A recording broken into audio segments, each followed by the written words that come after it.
రెండు గృహ నిర్మాణికుల కథ. ఒకరోజు యేసు ఇద్దరు మనుషుల గురించిన కథ చెప్పాడు.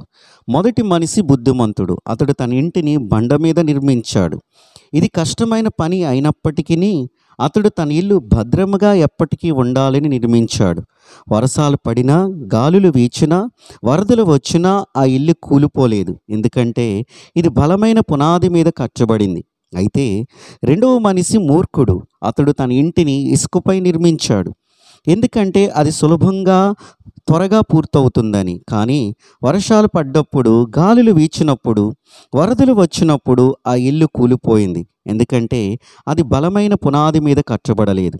అప్పుడు యేసు చెప్పాడు, నా మాటలు విని వాటిని పాటించువాడు బండ మీద ఇల్లు కట్టబడిన బుద్ధిమంతుని పోలి ఉంటాడని. కానీ నా మాటలు విని వాటిని పాటించిన వాడు ఇసుక మీద ఇల్లు కట్టిన మూర్ఖుడిని పోలి ఉంటాడని. కాబట్టి ఈ కథ మనకు ఏం నేర్పిస్తుంది?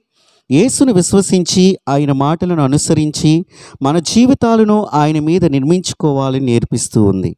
ఆమేన్. God bless you.